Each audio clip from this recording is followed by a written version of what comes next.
juga menurun, Pak, sehingga memang pangsa pasarnya sangat turun jauh, Pak.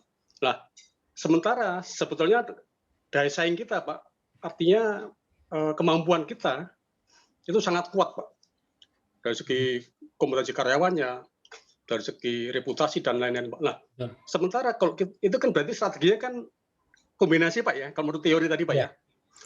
Tadi kombinasi ketika pangsa pasarnya atau penciutan, Pak. Ketika pangsa pasarnya karena pandemi ciut, tapi kemampuan kita itu tinggi, Pak Aras. Nah, kalau kita ambil saja strategi kombinasi, diversifikasi. Sementara kalau diversifikasi di bidang properti kan sangat sulit, Pak. Karena memang kita menjual jasa untuk membangun jalan, jembatan, gedung, dan sebagainya, Pak, bendungan. Lah, diversifikasi ini tidak semudah yang kita bayangkan, Pak. Kira-kira bagaimana, Pak, untuk mengatasi kondisi COVID-19 yang notabene pangsa pasar sangat turun jauh karena memang proyek-proyek dari pemerintah anggarannya sangat minim, diturunkan, Pak, sangat jauh sekali, bahkan seperti Wika, waskita itu turun sampai 75%, Pak Aras. Betul. Pangsa pasarnya turun 75%. Sementara memang padahal reputasinya itu bagus, Utama Karya, Waskita Karya. Nah, sementara di sisi lain mereka mau melakukan diversifikasi produk kesulitan, Pak.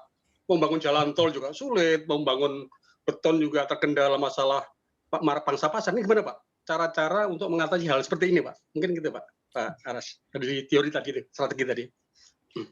Baik, terima kasih, Pak. Pertanyaannya Pak Maruji ini cukup bagus ya, dan sangat berbobot. Ya, saya akan mencoba menjawab, ya semoga memuaskan. Tapi yang perlu saya pertegaskan kembali bahwa saya menjawab masih dalam konteks konsep ya, secara konsep. Jadi mungkin nanti bisa dicermati kembali apakah yang saya jelaskan ini relevan ya. Jadi saya juga bisa dapat ilmu baru nanti dari Pak Maruji. Baik, Pak. Tadi ini saya share ya gambarnya lagi. Saya share aja dulu. Jadi kalau kita lihat tadi pada metrik strategi umum, ya kan? Mohon maaf tadi perusahaannya apa ya, Pak? PT Berantas Abipraya, Pak. Berantas Abipraya. Berantas Adipraya ini PT Berantas Abipraya, ya, Pak. Iya, ini anak perusahaan dari perusahaan BUMN atau dia berdiri sendiri ini? Oh, bukan anak perusahaan, Pak. BUMN konstruksi seperti Wijaya Karya, Waskita Karya, Utama Karya, tapi kita memang spesialisasi di bendungan, Pak. Di proyek bendungan-bendungan itu. Baik, Pak. Ya. Ini kalau kita lihat secara kuadran ya, Pak ya. Pada kondisi sekarang ini, memang market kan pertumbuhan pasarnya sedang rendah ya. Pertumbuhan pasarnya sangat rendah, Pak. Ya, sangat rendah. Apalagi di bidang properti kita tahu bahwa rumah itu masuk kategori kalau dalam situasi seperti sekarang ini ya produk tersier ya, bukan produk pokok, bukan sesuatu yang dibutuhkan utama oleh konsumen ya. Jadi ini pertumbuhan pasarnya rendah. Tapi sebetulnya perusahaan Bapak ini dalam kondisi secara persaingan dia kuat atau lemah, Pak? Ini yang perlu saya ketahui. Kuat, Pak, karena memang kami punya reputasi, punya market share yang di bidang bendungan yang sangat bagus. Betul. Jadi properti juga bertumbuh gitu loh, Pak. Kita lihat secara konsep, jadi Bapak persaingannya kuat bahwa pilihannya strategi perusahaan secara korporasi di sini kan ada diversifikasi konsentrik, diversifikasi horizontal, diversifikasi konglomerasi, usaha patungan, outsourcing, atau benchmarking. Kalau kita ngomong diversifikasi konsentrik, ya coba kita lihat satu-satu. Kalau misalnya kita ngomong diversifikasi konsentrik, ini saya tunjukkan saja supaya Bapak juga, saya sambil menjelaskan Bapak bisa melihat. Jadi kalau kita ngomong diversifikasi konsentrik ini, kita menambah produk-produk baru yang saling berhubungan untuk pasar yang sama. Biasanya kalau misalnya kalau kita ngomong di konstruksi itu kan ada jembatan, ada jalan, ada perumahan, ada apartemen. Semuanya jenuh, Pak, itu, Pak. Nah, itu semuanya terpukul jenuh. Persoalannya kan semuanya sedang jenuh. Berarti strategi ini tidak bisa Bapak gunakan, gitu lah. Jadi secara diversifikasi konsentrik Bapak tidak bisa gunakan strategi ini. Karena persoalannya nggak bisa diterapkan, pertumbuhan pasar pada konsentrik itu sedang jenuh semuanya. Nah, kemudian kita lihat sekarang yang kedua, diversifikasi horizontal, ya kan? Kalau diversifikasi horizontal, jadi di mana diversifikasi horizontal? Contohnya, diversifikasi, kalau diversifikasi ini horizontal itu, Bapak mengakuisisi pesaing biasanya gitu. Gimana ini supaya lebih, ini saya sambil mengadmit teman-teman ya. Jadi menambah produk baru yang tidak berhubungan dengan tujuan memuaskan pelanggan yang sama. Jadi produk baru tidak berhubungan, Pak. Jadi misalkan kalau Bapak di industri perumahan, konstruksi, ya kan, marketnya Bapak ini kan BUMN, ya, Pak. Betul, Pak? Iya, pemerintah, Pak. Pemerintah, utamanya pemerintah. Sedangkan pemerintah di dalam jalan itu misalkan jenuh, ya kan? Bapak kemudian menciptakan sebuah produk yang dibutuhkan oleh pemerintah, ya kan? Kalau misalnya contohnya McDonald itu kan jual burger, dia bekerja sama dengan Coca-Cola untuk memenuhi kebutuhan minuman. Nah, sekarang situasi sekarang ini pemerintah misalkan membutuhkan apa? Ya. Jadi salah satu contoh mungkin terkait dengan dengan kondisi seperti sekarang. Jadi konstruksi jenuh, mungkin yang bisa dilakukan bisa memanfaatkan industri misalnya Bapak membangun gudang, ya kan? Kemudian gudangnya tidak laku, Bapak bisa bekerja sama dengan pemerintah untuk pemanfaatan gudang itu dalam rangka misalkan melakukan penimbunan atau bukan penimbunan lah, bahasanya jangan penimbunan, penyimpanan produk-produk bahan pokok, ya, disewakan gudangnya. Karena setahu saya ada beberapa industri properti di Jawa Timur yang gudangnya tidak laku, akhirnya daripada tidak laku, kemudian gudang itu disewakan kepada pemerintah untuk pemenuhan istilahnya kebutuhan pokok. Jadi BLT yang diarahkan pada bantuan-bantuan pokok itu gudangnya kemudian disewakan untuk penyimpanan itu supaya distribusinya menjadi lebih cepat. Ya, itu salah satu contoh diversifikasi horizontal. Jadi Bapak menciptakan sebuah peluang baru, peluang produk baru, ya kan? Sebetulnya tidak berhubungan kan antara produk pokok Bapak sebagai bidang konstruksi dengan bahan pokok ini kan tidak berhubungan, tapi Bapak bisa melakukan usaha kerjasama dengan menyewakan gedung itu untuk istilahnya membangun distribusi dari bahan pokok itu. Atau mungkin beberapa. Jadi begini, Pak.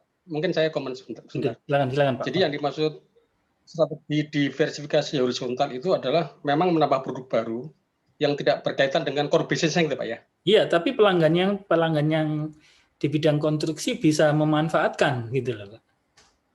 Itu menjadi problem utama, Pak. Itu mungkin yang menjadi problem utama menarik nih, Pak, di BUMN, Pak. Karena begini, kebijakan dari Pak Erick Thohir selaku Kementerian BUMN, itu semua BUMN harus kembali ke core business. Ini, Pak, yang jadi gambatan untuk melakukan diversifikasi horizontal di BUMN. Karena terkait dengan kebijakan Pak Saham yang diambil oleh Kementerian BUMN Pak Erick Thohir. Makanya hotel-hotel yang dimiliki oleh BUMN itu sekarang disatukan, Pak. Karena BUMN itu tidak boleh berusaha keluar dari core business. Nah, ini terhambat oleh regulasi maupun kebijakan, Pak. Kami nggak bisa, akhirnya nggak bisa. Akhirnya makanya kemudian kami strategi. Makanya kan begini, Pak. Kalau kita ngomong, makanya istilahnya regulator masuk kepada eksekutor bisnis itu hanya di Indonesia dan Cina, Pak. Itu problem terbesar ketika menghadapi situasi pandemi seperti ini. Kalau di Malaysia, setahu saya sering ke Malaysia ya. Kita punya joint visit dengan Malaysia. Jadi di Malaysia itu benar-benar dibedakan antara eksekusi apalagi di bidang ekonomi dengan regulator, tidak ada hubungannya. Nah, karena kepentingan kelemahan di kita itu karena kepentingan regulator terhadap industri, terhadap BUMN ini cukup besar, ya kan? Sehingga pada situasi pandemi ini, ya otomatis dia berharap bahwa bisa mendukung kepentingan-kepentingan mereka. Itu mungkin Iya, Pak. kesulitan Bagus itu, Pak. Bapak, Artinya saya saya sudah memang ya. bisa memahami, tetapi ya itu tadi, kalau memang diversifikasi horizontal ini hambatannya ada di regulasi, berarti tidak bisa Regulasi. Nggak dijalankan. bisa. Padahal kalau kita Dijalankan. ngomong Ya. hotel itu di zona-zona kuning sudah mulai tumbuh, Pak. Hunian hotel di Tulungagung itu sudah di atas 80% saya lihat itu. Jadi masyarakat di situasi pandemi COVID ini mengalihkan kebutuhan tersiernya ke wisata untuk menghilangkan stres. Ya kan? Jadi wisatanya kadang ya cuma sekedar di hotel. Jadi salah satu contoh itu. Memang kalau di Surabaya, di daerah-daerah yang masih orange atau merah itu rendah. Tapi di daerah-daerah yang kuning itu pertumbuhannya sudah cukup tinggi hotel. Itu harusnya kalau bisa dikelola sendiri itu malah lebih bagus. Berarti diversifikasi horizontal ini terhambat oleh regulasi, Pak ya. Kemudian yang ketiga adalah nggak bisa juga, kami juga nggak bisa. Oke, kemudian diversifikasi konglomerasi. Ya, ini sama, ini menambah bisnis baru yang tidak berhubungan baik secara pasar maupun secara produk. Jadi benar-benar nah, ini juga sulit juga ya. Tadi apalagi ada minta untuk kembali kepada core bisnisnya. Yang paling mungkin usaha patungan, kemudian ya Pak, betul Pak, joint venture baru kita kembangkan Pak, joint venture ya. Itu yang paling memungkinkan Pak. Ya kan? Tapi joint venture pun Pak itu terbatas tadi dengan perusahaan yang bergerak di bidang yang sama sejenis akhirnya. Ya. Nah, ketika pangsa pasarnya menciut, akhirnya joint venture juga nggak efektif Pak, problem nggak berhasil lagi gitu lah. Ya, tapi itulah ya Pak mungkin yang bisa kita lakukan. Joint venture Pak yang banyak nih kira-kira. Iya. Di kita ini yang paling aneh memang Pak. Jadi salah satu contoh saya baca dari laporan Fortune tahun 2020 untuk perusahaan terbesar di dunia yang revenue-nya terbesar di dunia. Nomor 1 memang masih dikuasai kebutuhan bahan pokok yakni Walmart. Tapi yang nomor 2 sampai 10 ini dikuasai industri energi listrik ya dan industri minyak gitu. Jadi sebetulnya perusahaan-perusahaan Cina maupun Eropa ini sekarang merajai dunia dengan industri listrik, energi listrik dan minyaknya dia. Malah yang lebih menarik perusahaan Cina yang menduduki nomor 4 kalau nggak salah itu dia baru berdiri tahun 2006. Ya kan? Jadi ini yang menjadi satu PR buat kita semua sebetulnya di BUMN ya. Jadi kenapa di Cina dan Eropa di situasi seperti sekarang justru dia di industri energinya itu malah sangat profit, tapi di Indonesia Pertamina, PLN ini justru BUMN yang paling merugi. Ya itu kan satu fenomena yang menarik menurut saya. Ya, itu menunjukkan bahwa sejauh mana keterlibatan eksekutor dalam hal ini regulator terhadap eksekutor itu cukup kuat. Sehingga ya itu tadi memang kondisi di industri-industri BUMN itu dalam situasi pandemi COVID seperti sekarang ini, kalau saya melihat otoritasnya menjadi semakin rendah dikuasai oleh para regulator. Jadi ya dimaklumi saja. Ya kan, ya memang situasi di kita seperti itu, ya kan, itu memang banyak kendala yang disampaikan oleh teman-teman juga. Saya ketika banyak berdiskusi dengan para pimpinan BUMD, badan usaha milik daerah, kenapa kok mereka itu bangkrut? Karena mereka dibatasi oleh regulasi, tidak sebebas dengan perusahaan-perusahaan swasta. Maka dari itu mungkin salah satu contoh yang bisa dilakukan di Cina itu itu justru perusahaan BUMN itu mendirikan perusahaan swasta. Gitu. Oh. Jadi BUMN punya perusahaan privat sendiri. Saya sama kayak di kita ini contohnya Telkom mendirikan Telkomsel. Telkomsel ini anak perusahaan swasta kan, Pak. Tapi justru ketika Telkom ini bangkrut, justru yang mengangkat menopang pendapatan dan profitnya itu dari Telkomsel. Jadi mungkin itu yang ya mudah-mudahan Pak Erick Thohir kan juga punya background sebagai seorang businessman. Mungkin dia bisa mencetuskan ide sebagaimana yang ada di Cina maupun contoh di Indonesia yang dari perusahaan PT Telkom sendiri. Ya kan? PT Telkom sendiri kan sebetulnya kalau kita ngomong produk telepon rumah itu kan sudah hancur core bisnisnya. Hancur, Pak. Lah ya. Lainnya, Pak, ya. Iya.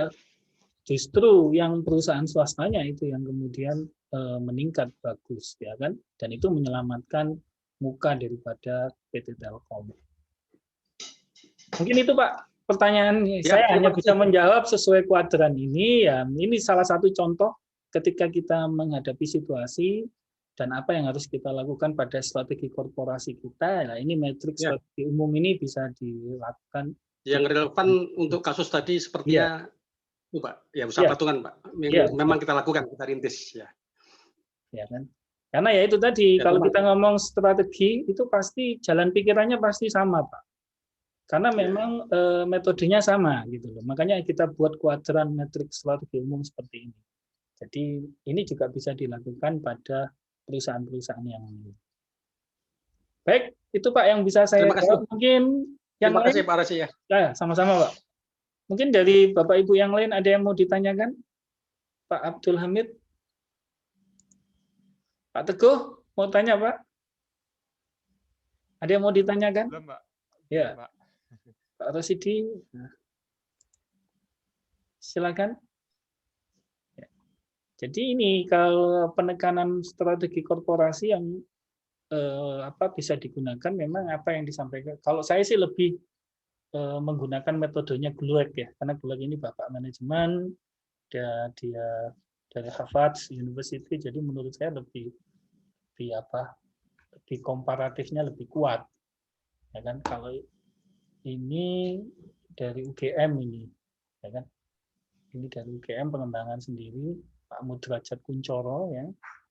Tapi kalau ini memang saya adopt dari GLUEC ya. Jadi ini dia, kemudian ini matriks strategi umumnya seperti ini. Ya, mungkin yang perlu saya sampaikan di dalam situasi pandemi ini, kadang-kadang penciutan bisnis itu banyak dilakukan oleh perusahaan. Atau mungkin juga kadang-kadang perusahaan, kadang-kadang ya kepedean ya, dia melakukan diversifikasi dengan berani juga. Misalkan diversifikasi konglomerasi ya, ini juga ketika sukses ya untung, tapi ketika gagal ya semakin bangkrut ya. Jadi pilihan yang logis menurut saya di dalam situasi sekarang ini ya, jika tidak ada kendala dari sisi regulasi, ya pilihannya antara penciutan bisnis, kemudian diversifikasi konsentrik, diversifikasi horizontal, dan usaha patungan. Itu pilihan utamanya pada strategi korporasi. Karena usaha patungan ini kan kita berbagi resiko. Ya. Dalam situasi sekarang ini juga perusahaan menghadapi satu kendala, salah satu contoh, dia harus fokus pada core bisnisnya. Itu sebetulnya tidak salah, tapi dengan catatan bahwa perusahaan ini secara skala ekonomi dia belum besar. Ya. Tapi kalau dia skala ekonominya sudah besar, memang agak kesulitan. Karena di situ harus ada pengurangan pegawai dan lain sebagainya. Ya. Jadi metode yang bisa dilakukan juga outsourcing. Jadi outsourcing ini kita melepas apa yang bukan core bisnis kita. Mungkin salah satu contoh hotel, karena Pak Erick Thohir memandang bahwa teman-teman tidak menguasai di bidang hotel, maka suruh kembali pada core bisnis yang bangun saja. Pengelolaan hotel mungkin diserahkan kepada manajemen hotel. Yang saya tahu di sini ada manajemen hotel itu ya Horizon, kemudian Santika itu dia punya grup manajemen hotel. Aston, ya kan, itu punya grup manajemen hotel. Ya mungkin salah satu contoh itu outsourcing itu dilakukan. Salah satu contohnya seperti itu. Ya. Izin Kemudian, Pak Rasi. ya silakan Pak Rusidi. Baik, saya menanggapi sedikit Ya. mengenai strategi korporasi ini. Saya sebenarnya bisa maybe yes, maybe no ya untuk kebijakan yang dibuat oleh Pak Erik. Karena di satu sisi memang iya, kadang-kadang dengan adanya pengembangan di luar core bisnisnya perusahaan itu, sehingga membuat perusahaan itu menjadi pola pemikirannya terpecah gitu. Sehingga dia tidak fokus terhadap core bisnisnya, sehingga menurut hematnya Erick Thohir itu adalah lebih bagus kita fokus pada core bisnis dan memberikan suatu keuntungan laba yang besar daripada kita sibuk menjalani bisnis-bisnis yang lain, sehingga yang seharusnya laba bisa kita dapatkan lebih, ini tidak gitu ya. Itu sudah terbukti dilihat oleh Pak Erick Thohir kalau saya lihat ya, dari pola-pola pemikirannya. Kemudian di sisi yang lain bisa juga salah ketika sebuah perusahaan itu memang dia bisa memanage dirinya dengan baik. Ini kan bisa kita lihat dari beberapa perusahaan ya. Jadi ada suatu perusahaan yang besar, selagi dia mampu untuk memanage dirinya, artinya selain dia mampu memanage core bisnisnya, tapi dia juga bisa mengembangkan yang lain. Itu kan lebih bagus sebenarnya. Ya. Nah mungkin dari satu sisi ini mungkin Pak Erick Thohir ya, saya melihat kebijakan ini ya bisa jadi artinya sebuah penggabungan dari perusahaan ya, merger. Artinya dia melihat kalau seandainya perusahaan itu sibuk dengan bisnisnya yang lain, tidak core bisnisnya, dan itu tidak disatukan, mungkin akan bisa menimbulkan perusahaan itu bisa kolaps dan segala macamnya. Lebih bagus dia buat aja perusahaan satu, dan bisnis-bisnis di selain core-nya perusahaan itu dikelola oleh satu perusahaan. Menurut saya sih itu lebih bagus, sehingga fokusnya itu bisa jelas di sana. Gitu. Dan saya sangat setuju Pak dosen ya, Pak Rasi ya, bahwasanya memang dalam situasi yang sekarang, situasi pandemik sekarang ini memang tidak ada satupun strategi korporasi yang cerdas gitu ya. Tapi tergantung dari ini, tergantung dari bagaimana sih pihak-pihak para pembuat kebijakan di perusahaan itu melihat sebuah peluang sebenarnya. Ya contohnya aja seperti saya kerja di kesehatan ya. Nah sekarang rumah sakit ya. Kita lihat banyak pasien-pasien itu nggak ada pasien-pasien yang di luar COVID gitu ya. Jadi sekarang kan banyak pasien-pasiennya COVID dan segala sesuatunya bisnis COVID yang paling banyak gitu. Jadi sarana prasarananya kan misalnya untuk pemeriksaan spesimen yang seperti lab kan penting kan, seperti pemeriksaan swab, pemeriksaan RT-PCR. Nah, itu kan lebih ketimbang menguntungkan bisnisnya daripada menunggu pasien yang sakit gitu ya. Padahal kan pasien-pasien yang sakit itu dia tidak akan mau pergi ke rumah sakit ya. Rumah sakitnya itu yang mengelola pasien-pasien COVID gitu. Nah sekarang ini bisa kita lihat nih. Saya contohnya begini. National Hospital. Saya kan laboratorium Pak Rasi ya. Laboratorium di BBT KLPP Surabaya. Jadi National Hospital itu dia belajar sama kami itu untuk bagaimana sih mengelola laboratorium PCR dengan baik, dan dia National Hospital itu nggak ngerti apa-apa tentang laboratorium pemeriksaan PCR itu. Kemudian kita siapkan dia personil sama desain labnya. Nah itu berhasil selama 3 minggu kita dampingin, kemudian dia bisa mandiri sendiri. Dan bisa kita lihat satu pemeriksaan spesimen itu dia menetapkan tarif satu spesimen itu 2 juta rupiah. Satu hari spesimennya masuk itu sampai sekarang, satu hari itu 300 spesimen sehari. Kali aja tuh 2 juta, 600 juta per hari. Padahal dia memang belajarnya sama kita tuh gratis loh. Jadi National Hospital nih contoh. Jadi banyak rumah sakit yang lain kayak Premier, kayak apa Lavalette, PHC, kemudian apa namanya itu. Yang laboratorium yang melakukan laboratorium PCR itu memang dia belajar sama kita. Nah, artinya apa? Memang kita jangan terpaku dengan core bisnisnya. Saya setuju tuh Pak Aras itu. Ya, harus dilihat kondisi di lapangan, kondisi situasi pada saat ini. Kalau itu yang bisa menjanjikan ya kenapa tidak? Tapi jangan sampai core bisnis yang di awal itu jangan sampai ketinggalan. Memang harus jangan sampai lupa apa namanya? Lupa sejarah gitu ya. jadi perlu pengembangan kerjasama untuk melihat peluang-peluang yang lain gitu ya. Itu aja sih Pak Resi pendapatnya. Bagus sekali Terima Pak kasih. Rosidi. Ya. Jadi mungkin ini juga masukan buat Pak Maruji ya Pak. Jadi bisa dilakukan diversifikasi konglomerasi. Karena kemarin pas saya melakukan perjalanan dari Surabaya ke Jawa Tengah ya, saya banyak melewati rumah sakit dan saya melihat banyak rumah sakit itu membangun tempat-tempat baru untuk drive-thru pemeriksaan COVID. Ya, betul. Jadi itu mungkin bisa bekerja sama dengan rumah sakit pemerintah, dibangunkan tempat untuk drive-thru-nya itu. Ya, karena ini kan pasti butuh konstruksi itu. Ya, jadi selama rumah sakit punya space kosong, jadi memang mintanya itu dia masih dalam satu area rumah sakit, tapi di luar rumah sakit gitu. Ya, di dekat dengan rumah sakit di situ dibangun drive-thru, sehingga labnya tidak terlalu jauh dengan rumah sakit, bisa dilakukan pemeriksaan dengan. Kalau PCR kan bisa cepat, ya mungkin kalau nanti mengambilnya juga menggunakan konsep drive-thru itu. Itu salah satu diversifikasi konglomerasi mungkin untuk perusahaan konstruksi. Setuju Pak. Itu kalau saya lihat dari Pak Rosidi tadi. Ya tadi saya sempat pergi melatih atau mendampingi RSUD Kota Malang. Jadi Rumah Sakit Umum Daerah Kota Malang itu dia telah menyiapkan laboratorium untuk PCR. Itu modalnya aja besar. Ada alatnya aja harganya 1,5 M PCR itu, sama bahan habis pakai, kemudian membuat desain lab itu ya habis duitnya dia bilang sampai 4,5 M dia bilang.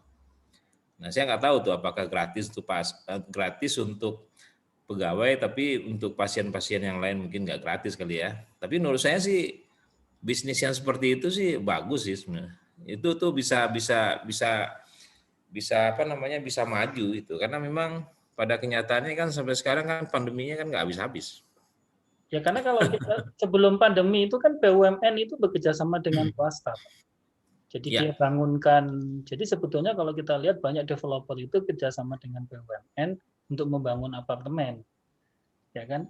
Jadi yang bangunkan itu BUMN, tapi nanti yang menjual, yang mengelola itu dari pihak pihak swasta.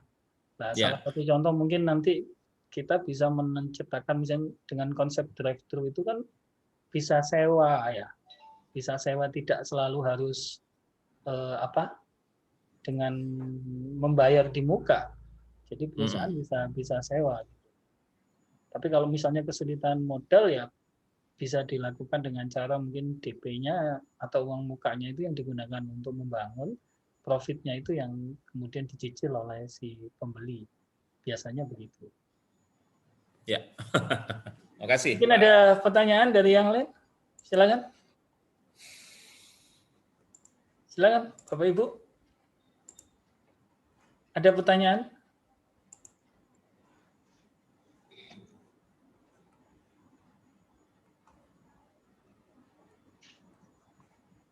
Pak Rasi? Ya, silakan. Silakan. Ini Pak, sedikit saja. Ya, silakan Pak. Mengomentari Pak Rusidi tadi. Ya, memang bagus ya.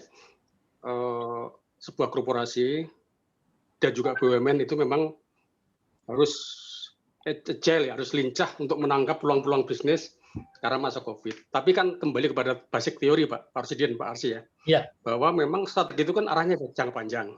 Betul. Objektif itu kan disetting jangka panjang Pak. Betul. Sehingga bisnisnya tumbuhnya berkelanjutan. Nah, kalau terkait dengan peluang-peluang diversifikasi atau konglomerasi yang membangun konstruksi untuk misalnya sewa untuk drive-in Drive-thru. pemeriksaan PCR maupun rapid test. Lah, sementara pandemi ini kan sifatnya kan ya insya Allah jangka pendek gitu ya. Ketika nanti vaksin ditemukan, orang sudah sembuh kebal dari virus, itu kan nggak berlaku lagi, Pak. PCR itu kan, ini maaf ya Pak Rusidi ya, ini Ya. kan diskus saja. Boleh kita Kan diskusi. artinya kan untuk ke depan jangka panjang, bisnis itu kan tidak memiliki nilai yang tinggi gitu. Karena sekarang dikembangkan virus nyatanya sekarang sudah mulai diuji, bahkan ada yang dikatakan sudah diuji manusia dan berhasil. Nah, nanti ketika virus itu sudah diproduksi secara massal, dikonsumsi oleh masyarakat Indonesia termasuk dunia, kan bisnis PCR itu jadi menurun, bahkan bisa hilang Pak, ketika memang orang sudah kebal dari virus corona. Ini Pak Arsi gimana? Komentar atau mungkin apa pendapat saya ini salah atau gimana? Karena arahnya kan jangka panjang, bisnis berkelanjutan. Ya, makasih, izin. Ya, izin Pak Rasik. Izin silakan. saya menjawab sedikit ya, dari Pak Maruji ya. Pak Maruji ya, kita sebenarnya kalau orang kesehatan itu vaksin itu sebenarnya bukan suatu hal untuk memecahkan masalah. Bisa kita lihat ya. Seperti contohnya kusta misalnya. Kusta itu kan misalnya kayak vaksin kayak flu gitu ya. Habis itu ada vaksin-vaksin yang lain yang sudah ada ketemu vaksinnya ya penyakitnya tetap ada.